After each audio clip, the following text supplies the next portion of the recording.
Was I being a little too loud? I'll pull it away a little bit. I'm not known for having a soft voice.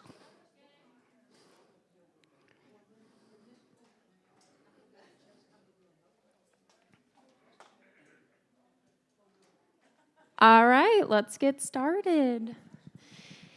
Welcome, everyone. Thank you for coming tonight, and thank you, those of you who are watching from home. Tonight, we welcome Bob Olson for part 2 of the History of Hollywood Cemetery. Bob is retired now and does tours for RVA Wheels, Richmond Discoveries, and he started his own tour company last July. He also does special projects for Hollywood Cemetery and has done that since 2013. Please welcome Bob Olson. Thank you for coming. The last time I was talking to an empty room. You all were stuck in your rooms. And so this can be very interactive. If you have any questions, just raise your hand. There is no such thing as a bad question. So, Hollywood Cemetery was on the outskirts of the city of Richmond. It's now completely surrounded. The city boundary was right at Belvedere. So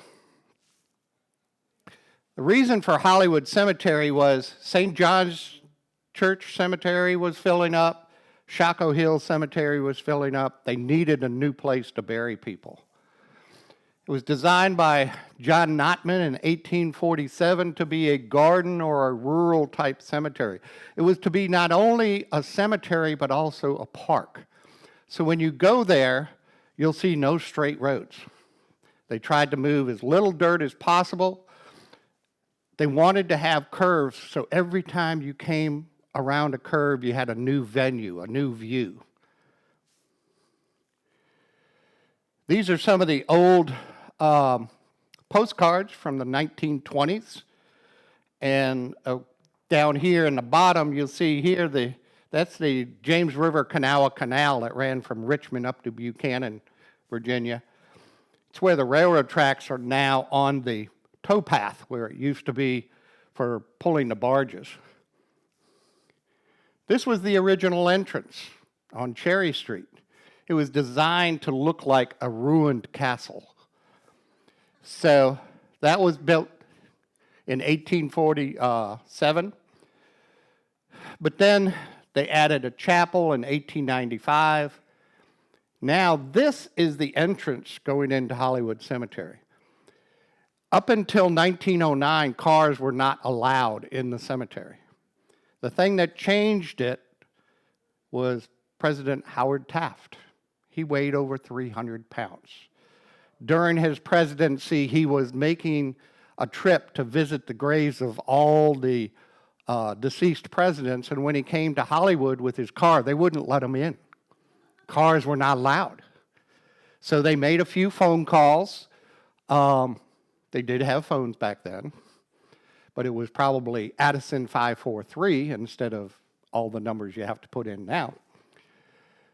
So they made some phone calls. They allowed him to come in because if he had walked from the entrance to where the presidents are buried now, he would have had a heart attack because he weighed over 300 pounds. They had to build a special bathtub in the White House for him. So once cars started coming in, that old entrance was too hard to make the turn, so they made this new entrance. So this is how you get into Hollywood now. Right inside of Hollywood, this is what used to be the superintendent's house. They were talking about tearing it down in the 1990s until an architect by the name of Clark Glave stepped in, got a 30-year lease, refurbished it. It's actually a catalog house. George Franklin Barber from Knoxville, Tennessee. It was sent complete to Richmond for $3,000. You just had to have your own contractor put it together. So this was the page from the catalog. Well, when Glave went to remodel the superintendent's house, he found they had made a mistake when they put it together, they put some of the pieces in the wrong place. So it ended up between two walls, he had a 4-foot empty space, but it worked out great because this never had air conditioning until he put it in. And that 4-foot space just happened to be perfect for all the pipes and all the air conditioning. The name was originally Hollywoods Cemetery, called Hollywood because of the holly trees. When you come down the hill, there used to be, up until the 1920s, there was a lake. Now, if you look at this obelisk here and that obelisk there, I tried to take the picture from the exact same spot. They're the same obelisk. That boxwood has grown a lot in 130 years. But the spring that was feeding the lake dried up in the 1920s. We're just getting into the spring part of Hollywood Cemetery. Hollywood Cemetery is an arboretum. No artificial flowers are allowed in the cemetery. But you can plant, if you have a family plot, you can plant anything you want. So there's a lot of azaleas. They're coming, I did tours Friday, Saturday, and Sunday. Some of them are just beginning to bud out. The coral is blooming in 1 or 2 bushes. The Hershey Reds, like these over here, are starting to bud out, but they probably won't be in full bloom for another 2 weeks. The dogwoods are just beginning to open up. This is along one of the main entrances coming in. Crepe myrtles, they won't be blooming till June. It's like a wave. You have the cherry trees bloom first, then you have the azaleas, then you have the crepe myrtles. This cross is by the overlook. There's a nice crepe myrtle, but that was taken, I think it was July of last year.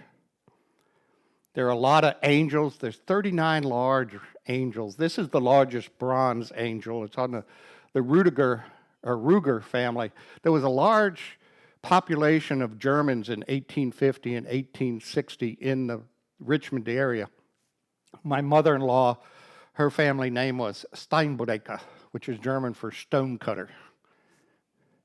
They lived near each other along Broad Street, and they wanted to be buried near each other. So in Hollywood, there is a section nicknamed the German section. The Monroe's grave. Monroe died originally in 1831 and is the home of his daughter in New York. And so, and the cherry trees right now are just about at the end of their blooms. But he was brought by Hollywood.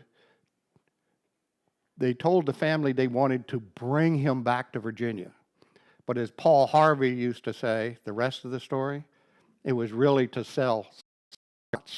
You too can be buried near the president. It's cast iron. This is the original color. It had started it started turning black in the 1870s from all the coal that was being burned in Richmond. And so eventually they just painted it black. They got tired of trying to clean it. And so when they took it apart about 5 years ago, they found 26 layers of paint. And so they found the base is 4 separate pieces, and they found the original paint on the inside of some of those pieces. So that's why they put it back this color, if you're used to remember seeing it black. Louis Ginter, his tomb was designed to look like a Indian temple. You have the spring, you have the fall. I love it in the fall. When the trees are changing, I go in every 2 or 3 days to make pictures, because some years the leaves will stay on for a week or 2, and the other years they'll brighten up, and then 2 days later they're on the ground. Louis Ginter is the only person buried in there. Ginter, when he died, he didn't have any children. He originally made his first millions from tobacco. He was the first one to recognize the value of machine-made cigarettes. He didn't invent the machines. His company was called Allen and Ginter. And so the cigarettes were called the Richmond Gems. And they were the ones, whenever you hear about baseball cards, Honus Wagner and some of these old baseball cards, that was his company that first put baseball cards in the packs of the cigarettes. He sold out to Model Tobacco, which sold out to Reynolds Tobacco. Then he went into real estate. And when he died, all his money went to his niece, Grace Arentz. So when you drive over to Hollywood, you have to come in on, there's a one-way road, and you pass St. Andrew's Church, St. Andrew's School. She took all his millions and spent it. Built the school, built the church, built 2 bathhouses, gave away the family summer home. Blumendahl at Lewis Ginter Botanical Garden was his summer home. She gave away everything. So the fall is a great time. This one road, this is New Avenue that you see in the upper right, and that turns just a solid gold tunnel when you can hit it just right. Wintertime can even be a good time. If you look here on the right, it's a little fuzzy because I caught him when he was moving. That deer has over 26 points. He's a very odd deer. The security guards that are in there now, they've caught 2 hunters at night trying to get this deer with crossbows, so it's quiet. But they haven't gotten them yet. And sometimes it's really nice to go in the wintertime because it's really quiet. And the pyramid is 90 feet tall, 45 feet square on the bottom. There is no concrete. It is all loose stacked Richmond granite. If you remember 10 years ago, we had a 5.8 earthquake here. Didn't bother the pyramid because the pyramid could flex. Cracked the Washington Monument in Washington, D.C. because it couldn't flex. On the holidays, the families will put up wreaths on a lot of their family plots. We also have a couple of groundkeepers that like to put Santa Claus hats on all the statues. This one's new this year. He's never held a lantern before, but this year I caught him when they had put a lantern on him. The Hollywood is building a lot of overlooks. So again, keeping the theme of being a park. So the overlooks are right along the canal. You can get some great views of the city and also the river. Interesting question. Does anybody know what this building is right here?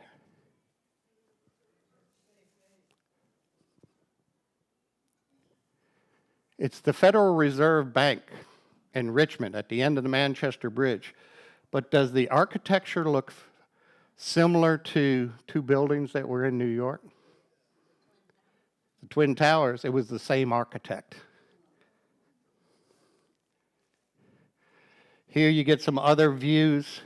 Richmond is one of the only major cities in the world that have Class 4 and Class 5 rapids running through downtown, and it's called Hollywood Rapids. There are 3 presidents buried in Hollywood. In the United States, there are only 3 cemeteries that have 2 American presidents. Notice how I said that. Arlington has Kennedy and Taft. Hollywood has Tyler and Monroe. The First Parish Unitarian Church in Quincy, Massachusetts has John Adams and John Quincy Adams. Hollywood is the only one with 3 presidents, 2 American, 1 Confederate. Now, told you this was going to be interactive. 3 American presidents died on the 4th of July. Who are they? Jefferson, Adams, Monroe. Who said Monroe? Good. He died the 4th of July, 1831. This is what his grave used to look like, painted black. This is the picture from the 1880s where it was starting to turn black. And that's when you can see the original color.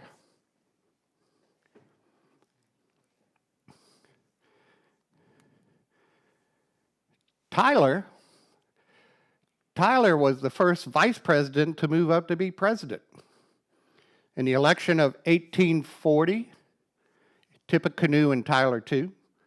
Tippecanoe was William Henry Harrison, gave his inauguration speech in the rain without a coat, without a hat, and died 31 days later. Tyler moved up to be president. The Whig Party, under Henry Clay, now controlled the House, the Senate, and the presidency. History does repeat itself. They thought they were going to make all these big changes. Tyler, to his credit, he looked at the changes, said, these aren't good for the country, so he vetoed them. They couldn't override his veto. So the election of 1844 came up, and because he wouldn't do what the political party, the Whigs, wanted him to do, they would not nominate him to be the presidential candidate. And so when he left his home in Charles City and went to be the vice president, the name of his home was called Walnut Grove. When he left the presidency and went back to his plantation, he changed the name of his home to Sherwood Forest because he said he was now the outlaw of the Whig Party. The man had a sense of humor. On the anniversary of the birth date of every deceased president, there's a military wreath-laying ceremony. This was taken 3 years ago when I was there, but that was just last week because his birthday is March 29th. He was born in 1790. When I was there 3 years ago, Tyler was born 1790. His son Lyon was born 1853 when Tyler was 63 years old. 2 wives, better men than I. I'm sorry, that equipment doesn't work anymore. He was 63 years old. 2 wives. Second wife is always younger. Remember that, guys. So, Lyon, his son, was born when Lyon was 72. Again, 2 wives. So, when I was there 3 years ago, I met Harrison Ruffin Tyler. The grandson of a president born in 1790 is still alive. He's now 100 years old. He was still up 3 years ago in the family plantation down in Charles City, but now he's in a nursing home in Williamsburg. But I was talking to his grandson, Harrison Ruffin Tyler III, and he said, the Tyler men only have one problem. And I said, what's that? And he said, we all still have that nose. And I looked at him and I said, damn if you don't. This was the first monument paid for by the federal government on the grave of an ancestor, of a Confederate. And it didn't happen until 1912. They held a grudge for a long time. Here's Tyler, here's Lyon, and here's Harrison Ruffin Tyler, still alive today. Jeff Davis, the only president of the Confederacy, his wife actually picked out this location. He died in New Orleans, was originally buried at his plantation in Mississippi. They wanted to bring him back to Richmond as the only Confederate president. She actually picked out this spot. Everyone buried in that location is related to Jeff Davis. They only had one child that lived to old age. All the rest died young. That's the angel in the book to the left of Jeff Davis. That's Margaret. All the graves on the outer edge, western edge of the circle are related to Margaret. So anyone who says they're a direct descendant of Jefferson Davis, it has to be through Margaret. The angel on the right is the grave of Verena, the daughter.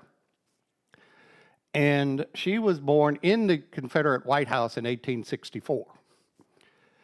And they say that she only made one mistake. She fell in love with a Yankee. The gentleman was from Sarasota, New York, 1886. Their parents would not let them get married. She was called the daughter of the Confederacy. Jeff Davis died in 1889, 3 years later. She petitioned her mother to marry the gentleman.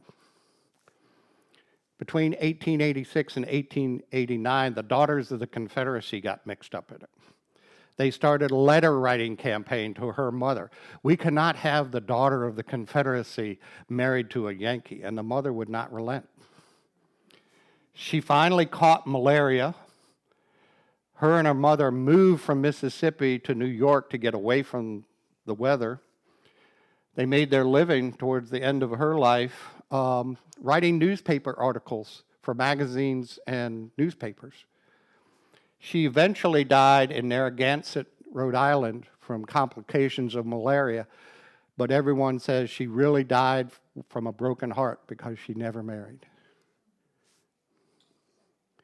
So this is the circle that she picked. This is a card from the 1920s, and this is just before they've now cobblestoned the whole circle to make it easier to maintain. Again, you got the pyramid. There are 18,000 Confederate soldiers buried in Hollywood Cemetery. It's the largest burial of Confederate soldiers in the entire United States.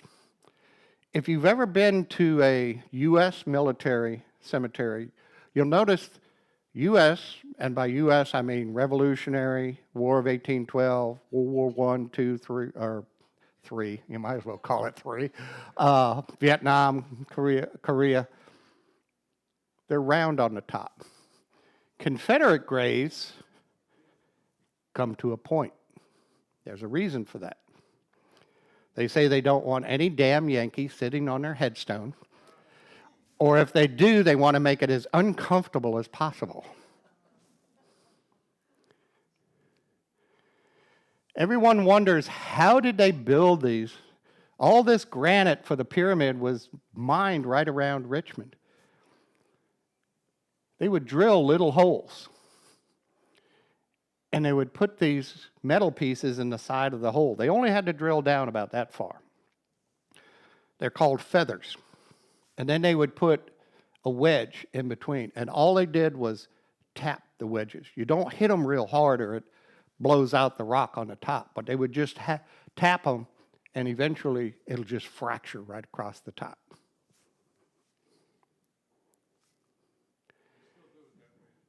Yes, sir. I worked on the flood wall for 5 years, and we took up some old curbing, granite curbing from the city of Richmond, and we had to recut it to make it fit where we put the flood wall through the streets, and we did it the exact same way. One of the projects, this is Soldiers East. Between 1888 and 1938, where the Virginia Art Museum is now, was the Robert E. Lee Old Soldiers Home, veterans from the Civil War. This is a project that I just finished in December. I do find a grave requests. I retired back in 2013. Since then, I've done 5,300 find a grave requests and taken over 22,000 pictures. People looking for the graves of their ancestors, and it's all free. So I took this on as a project. In Soldiers East, there's 737 burials. Each one of them either has a large headstone or a numbered headstone, which matches up to a record in the Virginia State Library. It took me 2 years to finish this project. I took pictures of all the headstones, posted their military record, their old soldiers' home record. This, number 710, happens to be William Parks. Every once in a while, I come upon a soldier that was released from a northern prison during the Civil War. They had to sign an oath of allegiance. So, his number is 710. I post that on Find a Grave because it gives a description of your ancestor. Dark complexion, hair, brown, eyes, gray, 5'6". So you know what your ancestor looked like, even if you don't have a picture of him. The average soldier during the Civil War was 5'6", 129 pounds, and 19 years old. I also have all the records of all the soldiers that were returned from Gettysburg. The Hollywood Ladies Memorial Association that built the pyramid in 1871 and 72 paid a Dr. Weaver to remove all the Confederates from Gettysburg and bring them back to Richmond. They brought back 2,935. Out of those, only 318 were identifiable because they had died in Union hospitals after the battle. But I have access to this book. I did the electronic version. It was $69. If I bought the book itself, they wanted $200. So when I get Find a Grave requests, I post their military record, and then I can tell you when Fielding Payne, where he was originally buried, when he was dug up, the day he was shipped to Richmond. They did all that work, but then they didn't keep track of the boxes. So that's why all these headstones from the road to the holly tree is the known section. Behind them is the unknowns, because there were 6 shipments, 529 boxes. The unknowns, which were dug up off the battlefield, by 1871-72, they were just skeletons. And so there might be 20 in a box, there might be 30 in a box. But the knowns, they didn't keep track of the boxes. So they just started lining all the headstones up. 295 out here, not too far. I built that back in the 70s. We were still finding Civil War soldiers in the 1970s. We would come across, because we went right through the Cold Harbor battlefield. There were 10,000 casualties in the first 30 minutes. We'd find a skeleton. We couldn't determine whether they'd been dead for 5 years or 100 years, so we'd call the police. The police would pick up the bones, and underneath they'd find a row of buttons. And you'd look at the buttons. Oh, Confederate. He goes to Hollywood Cemetery. Oh, Union. He goes to Williamsburg Road. The Black Dog. Black Dog Hill. Black Dog is guarding the grave of a little girl. Her name was Florence Bernadine Reese. She was born in July 20th, 1859 in Lexington, Kentucky. There, in 1860, she was in the home of the grandfather up in Allentown, Pennsylvania, and by 1861, she was here. The dog was an advertisement. It was the mascot for a company called Haywood Bartlett from Baltimore. They made cast iron gates, cast iron fences, and so this was the company mascot. The business was on Main Street between 9th and 10th, and the little girl, Florence, and her cousin Eddie lived across the street. So they used to talk to the dog, sit on the dog, play with the dog. So February 1862, she died from scarlet fever. Eddie died in March. Eddie's father, Charles Reese, knew that the kids loved that dog, and he didn't want to see it melted down and turned into a cannonball. So he bought it and put it here in the cemetery. But in the 1970s, the dog was stolen out of the cemetery. When they got him back, the tail was broken off. This is a Newfie, a Newfoundland. They're supposed to have short, fluffy tails. If you look real close, you'll see where a new tail was welded on. But the art student they had who made them a new tail didn't know their dogs and gave them a retriever tail. He has the wrong tail. This is the tail that he should have. This picture was taken in 1969. This picture was taken in 1896.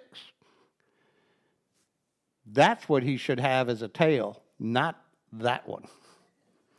So I'm thinking of doing a GoFundMe page to get him his old tail back, and I'm going to call it the Tale of Two Tails. This is some of the wildlife these are pictures that were actually taken by me or a friend of mine in Hollywood Cemetery. There's that, in the bottom right-hand corner is that strange-looking deer with all the big antlers. In August, all the bucks get together, but by September, they're off chasing the does. So you can come around the corner and run into either a deer, or I've scared this fox up 2 or 3 times because he likes to sleep underneath the bushes. They started trimming the trees up higher so he can't hide as much. This hawk, this red-tailed hawk, I found him. This is actually the female. That's the juvenile in the upper right-hand corner. And he was screaming for his parents to feed him. And they wanted him, he was old enough to go out on his own. So I caught this picture. The male was tearing apart this squirrel, but if you look real close, you could see the juvenile peeking underneath. The male was doing what they call mantling. He was putting his wings out so the juvenile couldn't get to any of the food, trying to force him to go get his own food. And I caught a picture of him looking underneath it like, can I have some, Dad? Obelisks. Obelisks, short ones, tall ones, skinny ones, fat ones. It's supposed to represent a ray of light coming down from above. Goes all the way back to Egyptian times. Sometimes you'll find headstones and you'll see hands clasping. But when you see those, don't necessarily just look at the hands. Look at the sleeves. Then you'll see that in this particular headstone, the hand on the right is a man's, and the hand on the left is a woman's. I started researching to see if there was any significance to whose hand was on top, and what I found was most of these headstones were pre-made, and then they just added the names later. See, here's the reverse, and these are right across the street from each other. This is the usual configuration with the woman's sleeve on the right and the man's sleeve on the left. A lot of different interpretations, crossing over, welcoming a mate to heaven. Nothing really definitive. This statue is done by Edward Valentine. The Valentine Museum downtown is his studio. This is called Grief. Edward Valentine only did 2 examples of what's called mortuary art. Mortuary art is art that's on a grave. This and the recumbent statue of Robert E. Lee at Washington and Lee College. But the detail, he studied in Italy, and the detail is so good you almost expect the cloth to start moving in the wind. From time to time, you'll see flowers, roses, any type of perennial flower. lilies of the valley. It's supposed to represent immortality because they come back every year. You'll see some graves, especially on children, you'll see like a weeping mother. Or you'll see a dove. Now, from time to time, and I think I've got some in here, you'll see a lot of Masonic symbols. But under that dove, there's 3 links of chain. Does anyone know what those 3 links represent? It's a group you don't hear about much anymore. They're still around, the Oddfellows. The Oddfellows raised money to help take care of orphans, bury the indigent that couldn't afford burials. They're still around, but they're called the IOO, the International Order of the Oddfellows. Some of the mausoleum windows are just beautiful. This one on the right is at the Cooper Mausoleum, which is right in the same circle as Jeff Davis. Everybody goes to see Jeff Davis, but they miss this window because there's nobody famous there. But I think it's the best looking window in the cemetery. You do have some Tiffany. This is a Tiffany window taken at Louis Ginter's mausoleum. But I think the one of the previous one, I think that one's prettier. And that is not a Tiffany, because the Tiffany company actually came out and checked it. They call it a Tiffany style. That one is in the Woolfolk Mausoleum. This grave on the ground, it's called the butter dish style. When I have some kids that I'd take tours, they call it a Twinkie. But it's underneath a magnolia. And magnolias, I would never plant a magnolia in my yard because nothing will grow under it. But I just happened to catch it 10 years ago. That's how old those pictures are on the right. I caught real ivy growing over top of the carved ivy. That's the last time anything grew underneath that because the magnolia has finally blocked all the light and also the acid from the leaves and from the pods just kill everything. The only thing that's growing there now is lariat, which we call monkey grass. This style is called rustic Victorian. You'll see it in different variations in the cemetery, but the Lloyd family in section 19 took it a little bit to the extreme. The curbing around their plot. This is literally the Lloyd family tree because in vines it says Lloyd. It's a little much. I can see a few smaller pieces, but they did the whole plot, and it's kind of overwhelming. There's a lot of statues in the cemetery. This one, she scared the hell out of me one morning. I was going in early, about 8 o'clock. It was foggy. I wanted to take some foggy pictures. Caught her out of the corner of my eye, and I thought it was someone standing there. She's actually on the grave. His name is Robert Moore, and he's not dead yet. He saw this statue at an auction, liked it, put it on his future grave. The little girl on the right, she's on the grave of a teacher. So if you were to look real closely on the book that she's reading, and it's a bronze statue, but her dress is painted. There's butterflies and dragonflies and other things on the book. Then we have Donna. Donna's reading Disney. And it says, "Here comes the lion. He is tired." So it says Disney on the outside of the book, and then when I went around the other side and took a picture of the book. That's up in Section E on the opposite side of the hill from Jeb Stuart. A lot of different angels. This is the Cabell family angel, and somebody, every winter they do it. Somebody takes the berries and puts it in her hands. The one in the middle, that is over in Section 13. The one on the far right, that's the Brown family.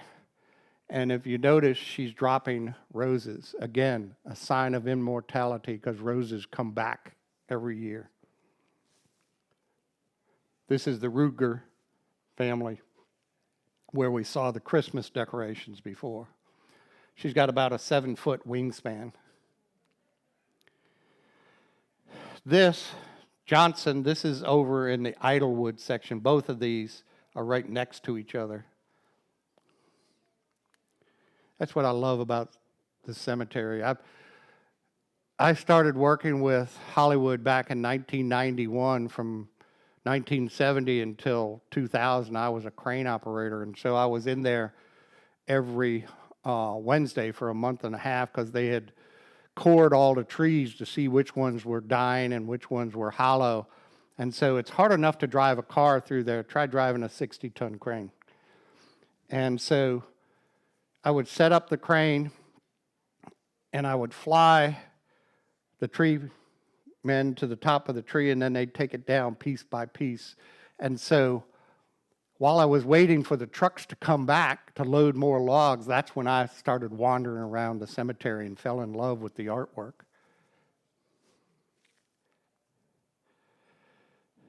Bustamante, this is over in Section 14.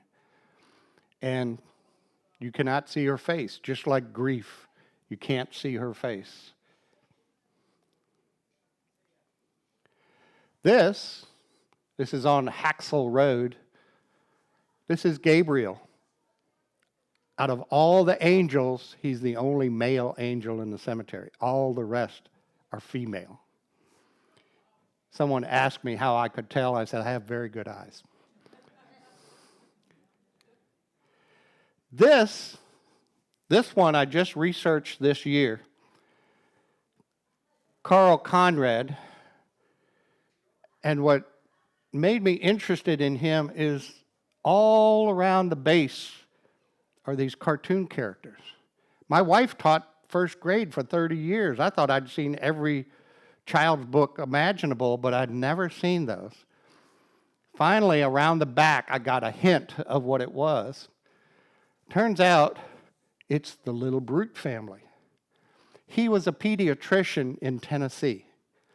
He used that book in his practice because the book about the Little Brute family, it said in the beginning of the book that they ate rocks and twigs for breakfast, and they were always mean to each other. But then Little Brute wandered into a meadow and the flowers, and then he started talking to his family about how beautiful it was. So he changed the family. So he must have used that book in his practice. And so when he was buried, all the way around the base is the Little Brute family. I love a mystery.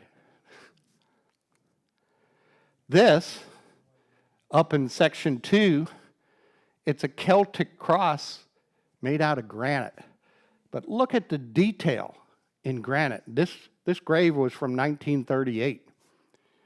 You have all 12 disciples. You have Jesus. You have a winged lion on one side, a winged bull on the other, 2 angels at the top. But the detail is so fine in granite. In Section H, there's this grave here. These are the children of John and Cornelia Bacon. They lost 5 children in the span of 5 months. Scarlet fever epidemic. Scarlet fever used to run yearly through Richmond. I looked at their records from August of 1861 to August of 1862, and in that 1-year time period, 69 children were buried just in Hollywood Cemetery from scarlet fever, and the average age was 3.5. Women would have, in those 1800s, early 1900s, they'd have 10 or 12 children, and only 5 or 6 would live to adulthood. This is the grave of William Charters. William Charters was the fire chief in Richmond in 1870. And so the election of 1870, Richmond was just coming out of Reconstruction, and they had an election for mayor, and they ended up in a tie. So it had to go to the Virginia Supreme Court. The Virginia Supreme Court at the time was on the second floor of the Capitol building above the House of Delegates. There were so many people in the court for that case, the floor collapsed, and 62 people died, and he was one of them. So he has a fireman's hat at the top. The megaphone is how they communicated in the fires, and then crossed hose nozzles on his obelisk. The Dean family, if you've ever had ivy or grapevine in your yards, you know that you can't kill it. On graves, it's a sign of immortality. So this one, in cast iron, you have grapevines across the top. Torch turned upside down symbolizes life extinguished. But if it has the flame still on it, life is extinguished, but the soul still lives. And then down at the very bottom, and a lot of people miss it when they go by, that's the head of Jesus as the spacers in the bottom of the fence. They're refurbishing a lot of the fences in Hollywood Cemetery. They're taking them apart, sandblasting them, remaking the pieces, putting them back up. It takes almost a year to refurbish one of these fences. Hollywood Cemetery has $41 million in their perpetual care fund. But what they won't tell you, they lost $750,000 to Bertie Madoff. Bertie not only stole from live people, he stole from dead people. A lot of different variations. The one on the right was just taken down in the last month, and we'll see it back in about a year. So, whether you visit Hollywood for its beauty or its history, it's one of my favorite places. My wife's family, there are 3 cemeteries. You have Hollywood, you have Riverview, and you have Mount Calvary, which is a Catholic cemetery. My wife's family's buried in Riverview, and she said, well, in her plot, her grandfather, her grandmother, her father was buried 10 years ago. Her mother's 95 in a nursing home in Chesterfield. She's going to be buried here, and there's one other spot. And my wife said, I'm going to be buried next to Mama. Where are you going? And I told her, I said, I told you what I want. She said, no, I'm not going to do it. It's illegal. I said, that's all right. Andrew's going to do it for me. I'm in Hollywood at least 2 or 3 times a week. I want to be cremated.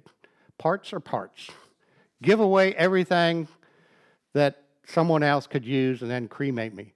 And then have my son sneak me in there on a Sunday morning and scatter my ashes around the pyramid.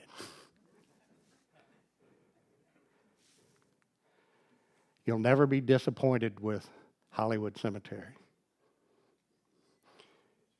Any questions?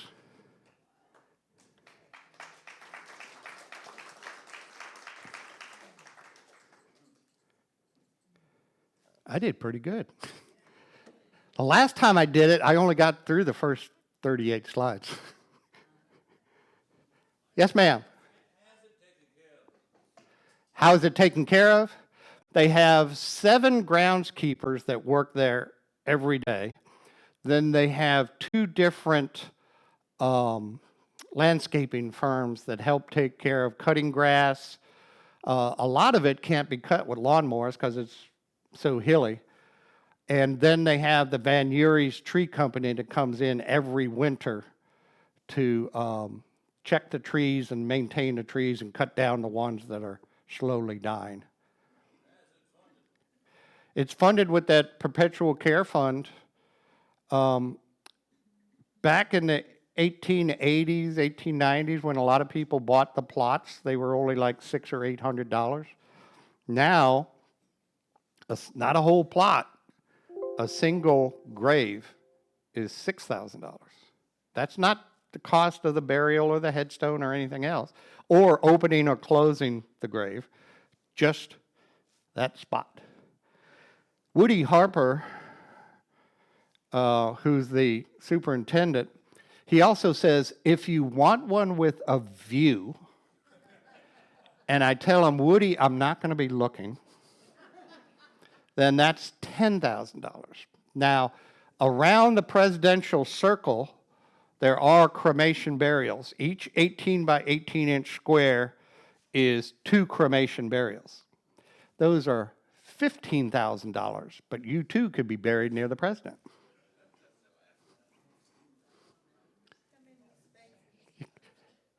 There are 80,000 burials in Hollywood now. They have room for about 50 more years. What they're doing is they're buying back the unused family plots. In the 90s, all the cemeteries in Virginia were having trouble. The plots would be bought, the families would die off or move away. So they had room for burials, they just they were bought up. So they passed a law in Virginia that if they can't find the family, they can advertise in the local paper, because this is all over the state of Virginia, and if no one responds within 3 months, they can take the empty plots. That's why they have plots remaining for 50 years. 65% of all the burials now are cremations rather than full casket. Ma'am, you had a question? I was just going to ask if the cemetery is at its limits for how big it can be. Yes. They wanted to buy the Clark Springs Elementary School property, which was on the west side, but the city of Richmond wanted so much money that they wouldn't be able to afford to make any money on the burials. So yeah, they're locked in now. There's no way they can expand. They are building a lot of cremation walls, and so there'll be a lot of cremation burials, but full-size casket burials are going to be tough in about 30 or 40 years. 135 acres. Ma'am. I looked into that being buried there a few years ago, and considering the cost of funerals, I did not think it was cost prohibitive. No, it's not. No, because a casket, I know when we buried my father-in-law, his casket alone was $10,000. What's happened to be cremations? Yes. And they were very, very nice about speaking with me. Oh, yeah, yeah. Oh, they're some of the nicest people you want to meet. Mabel is in the office. She used to work the grounds.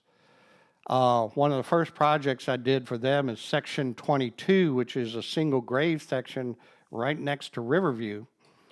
And Mabel had made a map 20 years ago from when she was working grounds, and she made a map of all the headstones. I would be doing find a grave requests, and I'd have one in Section 22, and she'd pull out the map and she'd go, they're buried here somewhere, but we don't know where. And I told Mabel, I said, that bothers me. So I took her map as my starting point, went out and took pictures of that whole section, went through their entire card catalog, 80,000 cards, pulled out each one that said Section 22 on it, took a picture of it, then started organizing the cards by row, because you might have a headstone at row 6, grave 53, but then you don't have another headstone until row 6, grave 60. So there's 6 other people buried in between. Took all those cards, organized them, Now, and then it took me 1,000 man hours, basically 6 months. Put everything into files, all the pictures, all the locations, organized it alphabetically and by row, gave all the information to Hollywood Cemetery. Now, if someone comes looking for their ancestor in section 22, even if they don't have a headstone, they can figure out within 1.5 feet of where they're buried. I love a mystery. I have the sticker on the back of my car, shows death with a sickle, and underneath it says, I hunt dead people. On the other side, a skeleton wearing a fedora, and underneath that, my granddaughter made them for both of them for me. On that side, it says, you must be dying for me to find you. Because if you're not dead, I'm not looking for you. But I do enjoy a good mystery. And that's what my wife's a retired teacher. She gets up at 9 o'clock every morning. I still get up at 5 o'clock. I have 4 hours. No honey-do lists. Nobody bothering me. I make my own coffee. She likes the smell of it, but she doesn't like coffee. So I have 4 hours every day of pure bliss. Any other questions? So, talk to your people here at Covenant Woods, and if you guys want to organize a tour, then we can just take your bus and you can meet us there, and I'll give you a driving tour of Hollywood Cemetery. Or if you want to do it personally or with a small group, I'm going to leave some of my cards right here, and all you have to do is email me.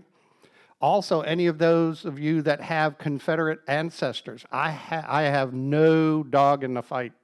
I have no Confederate ancestors. I'm only second generation from Norway. My grandfather didn't become an American citizen until 1938.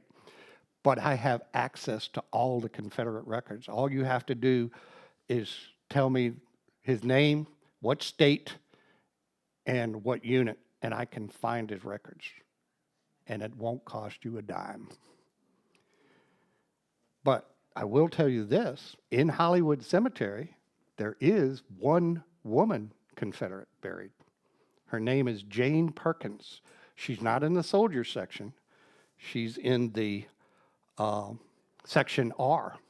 She's the only woman I know of in Virginia that has a Confederate headstone. Her and her brother were refugees from the potato famine in Ireland. They came first to Boston, but in the 1850s, the signs on the stores said, no dogs are Irish allowed. She left and went to Danville. She was teaching school. Her brother was working in a tobacco factory.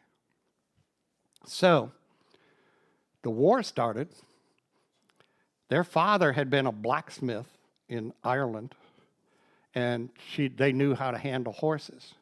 They both joined the 2nd Virginia Artillery, better known as the Danville Artillery. They knew she was a woman. Her job was supposed to be just handling the horses. But if the battle got tight, she would hop in and fire the artillery.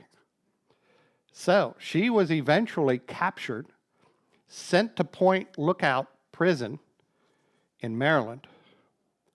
I have a picture of her in Point Lookout Prison from 1865. When she was released from prison, she came back to Richmond and died shortly thereafter. There is a book you can buy on Amazon called The Lady Rebel. It's about her life. She must have been a feisty little thing. But yeah, they all knew she was a woman. There were approximately 800 to 1,200 women passing as men during the Civil War on both sides. But I have some pictures that I showed to my grandmother one time, and she said, that woman is so ugly, she would stop a 3-day clock. But if you have any military records that you want, all you have to do is email me, and I'll find them, because I love a good mystery. Sir. Last question, you got any ghosts? Got any ghosts? I only worry about the live ones. I'm not worried about the dead ones. There is a story out there, and you'll see it from time to time. You can Google it. It's amazing how these words become adverbs. Google it, or action verb. The Richmond vampire. Supposedly, on the W. Poole Mausoleum in Hollywood, there's a big lamb on top of his mausoleum. That's where the Richmond vampire is. But it's based on an urban myth and an actual happening. Right now, under Church Hill, there is an entire train and 4 people still on that train. But they said, and so the tunnel collapsed in 1926. And they said, as it was collapsing, this beast ran out of the tunnel with blood dripping from his teeth and fire in his eyes. And then he ran to Hollywood Cemetery and disappeared into that door of that mausoleum. 2 problems. Vampires don't run in the daylight. They go poof. Number 2, it's 1.5 miles from Hollywood Cemetery to Church Hill. But there was a, guess you'd call it a graphic teenage novel that was written about it. So the 2 doors that go into that, there's an outer door and an inner door, and they're all welded shut because so many people keep trying to break in to find a vampire. But there are no ghosts. It's the live ones you got to worry about, not the dead ones. Thank you. I've enjoyed doing this. I'll put these right here if you want any.